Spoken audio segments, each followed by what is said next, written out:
What's up, everybody? Hanging in there with you today. It is Tuesday. It is the last day of February of 2023. We are Sports Take, JAKIB Sports YouTube Network. Barrett Brooks is back. Derek Gunn, Rob Ellis. Brooksy, how we doing, man? Did you miss us? How much did you miss Gunner? I absolutely did, because I know you guys. We started this already, really? Are you really work? Man, you came right out of the chute with that? No, you started it. You didn't even you ease your started way this. into that? God, man. You started this. Jeez. Wow. See, you guys can continue. You guys, I didn't do anything. I said hi. No, you said, how much did you miss Derek? That just set him up right there. No, you try that Opie Taylor approach. You thought you were going to slip that one right in the back door. D-Gun too smart for that, dude. I'm the one that always instigate. And you two probably I didn't even finish it either. Look, I didn't even finish it. It was on. Probably before I even got on here, you two probably collaborate and say, you know what? Let's get D-Gun on Tuesday. You can't get me. It absolutely wasn't, dog. In fact, we thought we could be on by ourselves for a second, man, because you had to get your camera ready, you know, so we had to walk back off. Oh, my goodness. Yeah, see, y'all got to understand, D-Gun everywhere. You know, you may not see him, but he's everywhere. He knows everything. You see what I'm saying? Goodness.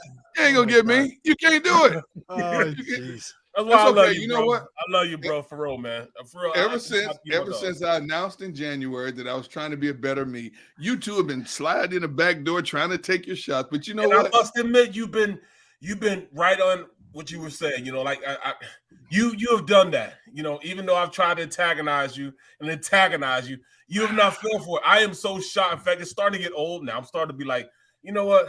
I ain't gonna try no more, man. I ain't gonna try no more, because you're not falling for it anymore, man. You know, the banana tailpipe just doesn't work anymore. Just remember, D-Gun's always lurking somewhere. I know. Just remember. I hear you. All right, well, let's say hi to everybody. PTB showing up, Fitness Rebel, Young Gamer, Michael, Andres, Christopher, Mr. Taz, our guy Television Man, Antonio, Michael, Dunkel, everybody. Hi, everybody. Good to have Barrett back, man. How was your day? How was your day away from? You know, I actually did two things yesterday. Yeah. The early part of the day, I went out talking Pillis Junior High. Nice. Talked to them. Nice. And then I went to my my CTE appointment, my doctor's appointment, just to get a baseline. I always keep a baseline every year, and I go and get checked every year. So, Derek, I'll be proud to say that I have not regressed any. I've stayed the same, man. Everything's good. You know what I'm saying? I don't have CTE. That's not good news, then. I don't see big birds and stuff, you know, so I'm good.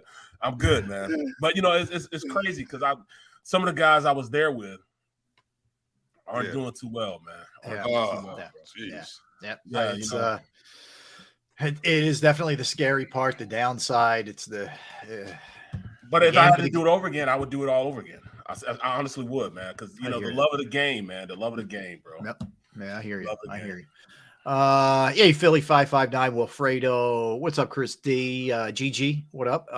Jeremy, Carolyn, Tyler, all our folks. We appreciate you guys, man. We appreciate Fitness Rebel. We're not gonna forget about you. We got only Derek does that. Only Derek forgets about Fitness Rebel. I did that one.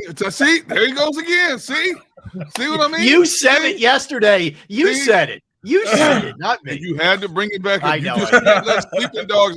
Okay, all right. You two want to play like that? Okay, all right. Rest of this week. Remember what you said. You're not going to do it. Yeah, you're above this. You're working on being a better D gun in 2015. And 2015. Where did I get that from? No, heck with that. You know what? Forget what I said in January. Old D-Gun is back. Old D-Gun is back. He's back. ODG. That's right. ODG is back, baby. I like it. All right, well, guys, we got a little news before the show today. I thought we were going to lead with Sixers, but we're not leading with Sixers. So multiple reports have Brian Johnson as the Eagles offensive coordinator, and he will call plays as well. This was sort of the worst kept secret. It was pretty obvious that we weren't hearing any other names of guys that they were looking at. But he takes over. He makes the transition from the quarterbacks coach, which he was the last 2 years under Shane Steichen, and Nick Sirianni and takes over as the man himself. Of course, we give you a little bio on him for people who may not know. 36 years old. He was a guy who coached quarterbacks and was the offensive coordinator and was included in play calling at Florida in the 2020 season with Dan Mullen. He has been the offensive coordinator and quarterback coach at Houston.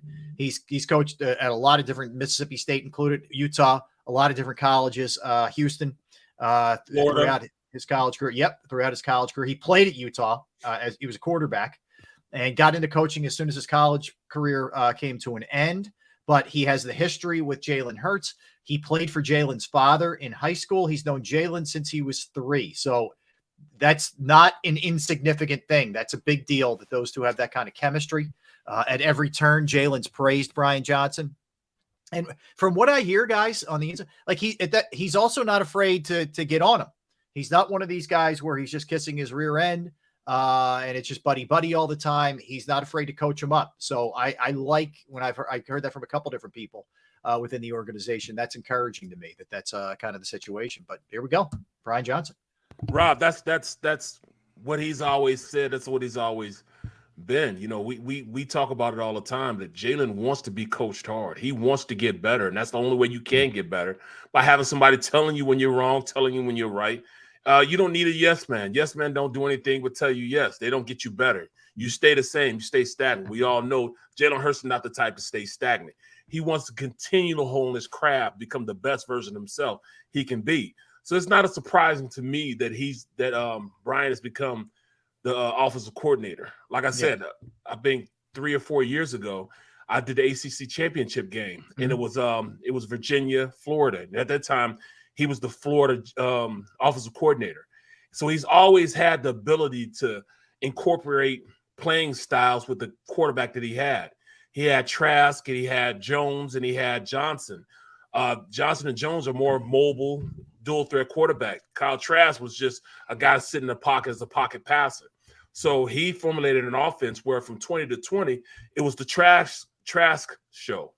Trask meaning the starting. Well, he's now the starting quarterback for Tampa Bay Buccaneers right now, because he probably don't want to. He was. I don't know. We'll see. But yeah, he is right now. He is the starter right now. Yeah. But in the red zone, he would use Emory Jones and those guys and use that dual threat as a means of spreading the defense and using their running ability to always have a leg up on the number count. So what makes offenses with dual threat quarterbacks great is because now you have to defend all 11 people instead of just defending 10. Mm-hmm. So, you can throw the ball and run the ball. He has done that. He knows how to do that. And plus, with him knowing Jalen, have that comfortability to say, hey, Jalen, I'm going to get in your ass now. Cut that out. Right. Because, Jalen trusts him. To him, it's like, all right, this is an extension of my pops also. Right. Saying my coach, he was my, he was a guy which Jalen Hurts saw growing up. So you'll see that type of trust in him. Mm-hmm. Gunnar, what do you think? It tells me, first of all, that Nick Sirianni wanted somebody who implemented his beliefs in how an offense should be structured. And he studied, Brian Johnson well over the last couple of years. And Brian Johnson is going to come in and carry the same torch that Shane Steichen has left behind, because the formula has worked offensively for them. It also tells me that because we've seen a number of players across social media endorse Brian Johnson, that these guys like him a lot, and that carries a lot of weight as well. Now, he's a young guy. The league is still looking for all these next great young talents, and he falls into that category. And if he is supposedly, as we've read over the past several weeks, that he is the next up-and-coming star among coaches in the National Football League, well, now we're going to get to see it because Nick wants to put somebody in place who can run the offense so he can focus on other aspects of what's going on during the sidelines in a game. So it was a no-brainer. As I said over a month ago, the transition is a no-brainer when you look at it in that regard. You have somebody who already knows you as a person, knows what you think on the sideline, because if you bring somebody new in, they're going to do what you tell them to do, but they're going to want to also incorporate some of their own ideas, because the mindset is, if I come in here and enhance what they do and it works, it's going to help me get to that next level, which is a head coach.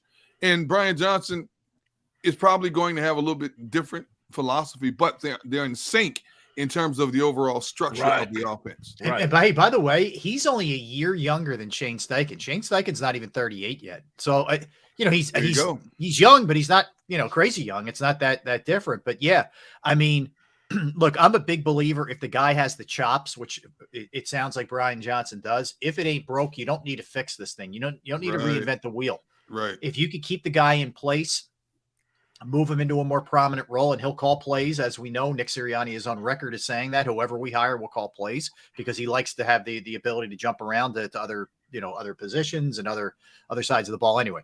But he will. And I think this is good. I like it. I like the continuity factor of this thing. And I think it's important for the quarterback and the quarterback's coach and now the OC to have that kind of relationship. So this is a good sign. And by the way, you're not, we're getting into this later. The Eagles could be losing a lot on defense. I don't think they're going to lose a ton offensively. I think you're looking at Sayamalu, and if Kelsey returns, that's about it. You're in good shape. Maybe Sanders, but you're in good shape offensively here. I think they'll sign Boston Scott back. Mm-hmm. I truly believe they'll sign Boston Scott back. So, I think he'll come back, because he come back for the low. They're always trying to find a deal, and he's definitely a deal. Or at least sign him back. He only comes back on 2 games, the Giants game. So, maybe that's the case. Like I said, when the Eagles get down to that third running back, they want to look at a contract like maybe 2 years, $5 million. Right. But if somebody out there looks at what Boston Scott can do, both as a supporting role back / returner, if somebody offers him 2 years, $8 million or $9 million because they have so much cap space, and he's never going to make big money in the NFL, that might be the biggest money he ever makes in the NFL. Mm-hmm. What are you going to do? Well, I mean, and that's definitely a possibility. I'm grabbing it if I'm him. He's good. You know what I'm saying? I mean, exactly. Bottom line, he's good. Mm-hmm. That's the biggest thing. He can return kicks too. He wasn't, Man, you got vultures swooping in, picking their carcass clean on defense, and backup players, even players you want to keep. They can pick your carcass clean. Mm-hmm. And I can't emphasize it enough. They may have to go the road to Kansas City. They may have to do what Kansas City did last year. 24 new players, 11 were rookies. They may have to follow suit with Kansas City and try to rebuild this thing. Well, it wouldn't be a bad deal because they won a Super Bowl. So there you go. I see this Eagles team and Howie being Howie. I truly believe he's going to bring back people and make some moves that they're going to be really cap friendly. See, we're thinking that the whole $50 million or $45 million is going to be, sell toward the cap this year. But he's going to sign an extension. So he'll still be making way less than, that cap valued in. But they'll have like a bonus they'll put in it that'll be, split up for over the next couple of years. So they have money to sign. They don't have to hold, they're going to sign him to a big deal. But he'll still be under his rookie deal and playing this year under his rookie deal, with the exception of a big bonus. And that's what we need to also understand. Mm-hmm. We're, he's still, Howie still has some wiggling room because he has that autonomy that he understands what he needs to do to make this team successful. They're going to make another run, and they're going to sign some players back that we didn't think that they could sign. Mm-hmm. Watch what I tell you. Some guys are going to be back like, how in the heck did he do that? Well, you're right, Barrett. His history shows that he does surprise you, man. That absolutely do things that you didn't think he would be able to do. But it is going to be interesting to see what happens. Now, the other piece of this thing is, it appears there's momentum being gained to Sean Desai as the defensive coordinator. He had his second interview yesterday with the team. There's a lot of people reporting, and Jeremy Fowler being one of them, that he is, at least in the estimation of a lot of people, poised to become the next defensive coordinator. Not a lock, not a done deal, but that's the sense that the other candidates are getting too, that he's going to be that guy. And of course, he worked with Vic Fangio for a long time. He was with Pete Carroll. Pete Carroll's at the podium right now at the combine, praising the guy left and right, as you would expect. But that's what he's doing. But it looks like it could very well be Desai as not in-house with Denard Wilson. Well, as I told you guys less than 2 weeks ago, Eagles did all of their interviewing by Zoom, and once they bring a candidate in, that's when you knew they were serious. As far as I know, unless I missed something, Desai is the first one they've decided to bring in as of yesterday. So that tells me he has moved up the ladder in terms of the odds-on favorite for them. because they did all their interviews while the building was shut down at the NovaCare complex. And they didn't want to bring a bunch of people in just to wine and dine them if they knew that there was a possibility. Imagine if they'd have brought Vance Joseph in, he goes to Denver. They bring the guy in from Georgia, he decides to stay there. That's a waste of time, effort, and resources. So once they identify exactly who it is they want to hit up, that's when they brought him in. Who they bring in? Desai. Mm-hmm. Well, Desai. Well, let's kind of explain, what Desai is and, who I think he is. He's from that lineage of a 3-4 system.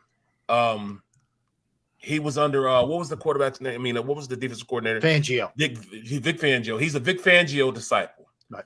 To put into terms the way I think of it and how I think about Desai, he's going to be a zone blitzer. Not necessarily what you would say a blitzer, but a zone blitzer, meaning he might bring 4 from one side and it looks like a blitz, but it's not necessarily a blitz because they run it from a 3-4 system.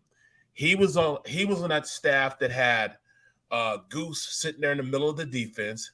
You had, Ray Lewis on one side. You had Suggs on the other side, rushing the passer, in a 3-4 system. You know what I mean? It's not necessarily conventional. It's more so a 3-4 system than what you had with what's his name? Gannon that just left. He's a 3-4 guy that he had great players, though. He had Reed, he had Ray Lewis. So that defensive system is different. But I think that they're going to be more aggressive as far as it looked like a blitz, and from an offensive lineman, it's going to look like a blitz, but it's actually bringing 4 people. They're just coming from different sides of the field. I can remember playing against that defense, and it looked like they brought 5 from one side and left the other side. Nobody came. And that's what they do. They bring a lot of people from somewhere else that don't necessarily see, and it looks like a blitz, but it's not really a blitz. So yeah, he's a disguise guy, right? Yeah. A lot of disguises. Rob, didn't you say Desai likes to blitz less than percentage wise? Yes. Now, in fairness, this always has to be mentioned for real. Yeah. Yep. Sometimes you don't have personnel to be able to blitz. Yeah, exactly. He didn't have that in Seattle. So no, just keep that in mind. Like his Chicago numbers, yes, his blitz percentage is less. And last year he wasn't calling the plays on the defensive side either. He was an assistant head coach and defensive coach, but not the coordinator. So not always his call. If you just look at Seattle's numbers, that's not necessarily reflective directly of him. However, yes, the Chicago numbers, Gunner, it's a less, at least in terms of blitzing, aggressive approach. But it looks like blitzing, though. Yeah. It looks like it. They might bring 4 people from, like, when I say one side, from the center on to the left side. It looks like they're bringing a whole lot of people, but they're only bringing 4 guys, but they're just coming from that side. Mm-hmm. The other side, they may be dropping a guy, swooping a guy to the other side so they can, have an accurate, number count as far as get the gap coverage. Yeah. And, it looks like a blitz, but it's not really a blitz. So, I mean, I was used to seeing that. Pittsburgh did it all the time also. It looks like a blitz, but it's not really a blitz because they're only bringing 4, but they're coming from different places. They might come from the slot. They might bring 3 people from the inside and then they're a slot receiver. Yeah. I mean, a slot defender. So it looks like a cat corner blitz, but it's actually just bringing 4. It's just from different positions. So it's a corner blitzing, a linebacker blitzing, the nose will come in that way, and then a defensive end come that way. That's just 4 people. But on the other side, you got the defensive end, linebacker, safety, and everybody holding their gaps right there. Yeah. Not coming. He's got an interesting history. He's a very educated guy. I think he's got a doctorate from Temple. He's a smart dude, that's for sure. But he survived 2 coaching changes in Chicago. He was brought in under Mark Trestman. Okay, then he remained on through John Fox and actually Matt Nagy. Yep. And then when Eberflus took over, he jettisoned him. He was in Chicago with Fangio for 4 years total. He worked, obviously Fangio's had a lot of success. We're talking about him right now. Pete Carroll brought him on last year as an associate head coach. He thought that much of him that he wanted him around the team. He has a better without a position too. Without a position, yeah, and he has a better track record against like the great quarterbacks. The Eagles have been especially picked apart by the really good ones. He's been better against some of the heavy hitters in the league. Rob, will you be starting a Desai bandwagon also? No, I think it might be time for me to retire the bandwagons for a little while. Maybe I give it a rest. I won't be driving this year. Maybe I'll just if something's going well, I'll catch a ride with it. How about that? If the Desai, what can we call that? The Sean wagon, the Desai wagon? I don't know. Yeah, I don't think so, Gunner. See, I don't like that. I don't like that, Rob. You know, no, you think I should get it back? No, it's not that. Gannon was very. I don't think Gannon was as bad as people think. He wasn't. Yeah. Just that Super Bowl left a bad taste in everybody's mouth. And I get it. Mine too. Yeah. I'm still pissed off, but hey, it is what it is, man. But it wasn't they couldn't stop anybody. Not even in a wet paper bag. They couldn't stop anybody. Bad. It really was. The second half was just, it was awful. It's tough. But it's tough. His numbers weren't bad. I get you, Darman. I get you. But his numbers weren't bad. They weren't bad. They were horrible in the Super Bowl, but other than that, they were pretty daggone good. I mean, they knocked out 2 quarterbacks against the 49ers. They stopped the Giants team that just ripped that ripped basically the Vikings apart. So they're not that bad that you could say, all right, they're a bad defense. You know what I mean? I'm reading some of this stuff. Right. Chris's is clean. There's other ones that aren't. Right. Yeah. Some people want something done to Jonathan. We don't need any of that. We're good. I'm not saying a word. I'm not touching. Baron just said, look, Baron Vaughn's. He's like, look, Gannon sucks. That's it. No, look, I have stated my case on numerous occasions. I have tried to be fair as possible. At least give me credit. I've never trashed Gannon. I have been fair across the board with Gannon. You guys know my statement well, why I was never fully on the Gannon wagon. When I stacked up what they played throughout the regular season, and the best competition they played was the 49ers, and we never got to see a real game because they beat the crap out of 2 quarterbacks. All right, stream. All right. Now, see, you two, I'm just letting the stream go because you two are on that boat. You're on that broken down wagon by yourself with spokes missing in the wheels and one here's wheel. All I'll say. And if it's Sean Desai, I hope it works out. Be careful what you wish for sometimes. That's I all agree. I'm saying. That's why I'm not excited about Desai either. I mean, you got to hire somebody. Right. Well, and here's the thing. If they do hire him, Gunner, it'll tell you that the organization philosophy is not to blitz a lot.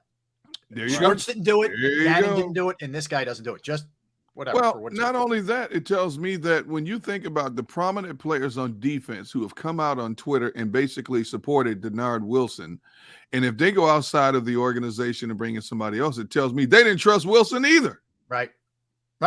Plain and simple. Yes. Well, I'm going to say this. Here we go. Go ahead, get them fired up again. Go ahead. No, it's not that I'm going to get them fired up, but just like Rob said, that Cheshire cat grin. Be careful. Be careful what you ask for because, say what you want to say. When you watch the Cardinals, we saw how ass the Cardinals were. Mm-hmm. And they blitzed probably 45 to 50% of the time. And they stunk the world up. You got to be able to blitz effectively. Yes. And that's it. You can't just block. Like the late and great Jim Johnson, yeah. Jim would blitz every other play because he had the personnel to do that. He had a B-dog that could blitz. When you say blitzing, they bring their front 4 and they bring B-dog. You know what I'm saying? That's a blitz. You know what I'm saying? But they didn't. If you don't have the personnel to blitz, you can't just blitz anybody. You know what I mean? Like, who would they blitz? I'm just thinking, as far as Gannon, who is a designated blitzer on that team? On the Eagles? Yes, a designated blitzer who was going to get there. Reddick? No, Reddick is a pass rushing defensive end. Oh, he wasn't a blitzer. Just blitzer. Okay. Yeah, like who would be a blitzer? Yeah, like, the problem is you don't have Brian Dawkins. Exactly. That's what I'm trying to get people to understand. You don't have a Dawkins guy. You don't have a Ray Lewis type of guy. You got to have a designated blitzer that can get there. Yeah, and me, I want CJGJ in coverage with his ball hucking skills. Exactly. You gonna pay him $72 million? Can you blitz? I mean, you could put because back then I'm trying to think of what you Kazir White maybe with his he's a little quicker than your typical linebacker. Right. He could run faster than TJ Edwards. Marcus Epps, if he definitely comes back. Epps, he's not really a blitzer. He's a quarter. Yeah, but he might be in a new system. So that's what I'm saying. I hear You want to blitz, but who are you blitzing? Who Yeah. who do you know can get there? Well, that's why when where Brian Dawkins came out very strongly and said I couldn't play for Gannon. Like I get where he was coming from. Dawkins' versatility would not have fit well with the way Gannon runs it. Jim Johnson catered the entire defense to the strengths of Brian Dawkins brilliantly. By the way, brilliantly. I will say this: Chris D is my paid official spokesman today when it comes to spokesperson today. Correction, spokesperson today when it comes to my final thought and feeling on Jonathan Gannon. Let's hear it because we had a break. But go ahead. Do you see her? Tell me what it said. No, it says, I'm with D Gunn, Seth, and Jason Avant on Jonathan Gannon. Thank goodness we are rid, capital RID, of him. He's Arizona's problem now. He deserves the Munchkin Kyler Murray. Thank you, Chris. I'm not going to debate that. I'm not going to debate Check us in the mail, Chris. It may take you a couple months to get there, wherever you go in Portugal. I don't know where you. But who would you guys say would be a good blitzer on that defense? That's just that's the only reason why I say be careful what you ask for. Right. You don't have somebody to get there. You're just bringing somebody for no reason.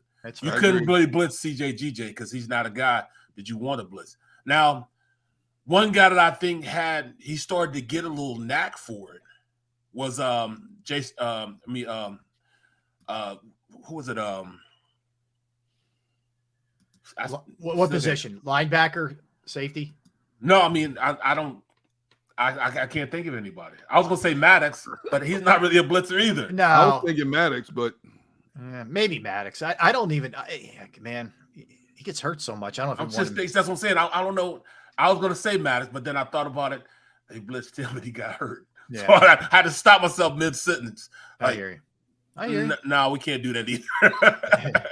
All right. So later, we're going to get a little bit more, obviously, heavily into the Eagles. The combine is underway. Free agency is 2 weeks from tomorrow. And guess what? One of our old friends was cut again. Was shown the door once again. Wentzy. Carson. The best that ever did it, bro. Imagine how much money he's made, bro. He's a businessman, Hall of Fame. Right. he's a rich version of Chase Daniel. Yes. That's what he is. He is. So, all right, we'll do that. We come back, guys. We're going to go down to Florida, sunny Florida, and we will talk to Scott Lauber from the Inquirer. We'll talk some Phils and everything that's going on with them with Scott when we come back. Don't go anywhere. Brooks, Gunn, Ellis, Sports Take. JAKIB Sports YouTube network. I'm going to tell you about Jim Murray and Principal Financial Group because finding the right person to trust with your finances can be a very challenging proposition. I'm right there in the front of the line. But I can tell you from personal experience, the Jim and Principal Financial Group are people that I trust implicitly with my finances, whether it's retirement planning, 401k review, insurance review. You might have a small business and you need help with your employee benefits. That's another resource that Jim can help you with. I know I've entrusted my IRA, my 401k rollover with Jim Murray, and I could not be any happier. You will be too. Give him a call, 610-996-4751, 610-996-4751. You can email him as well, Murray, MURRAY.Jim@principal.com. That's Murray.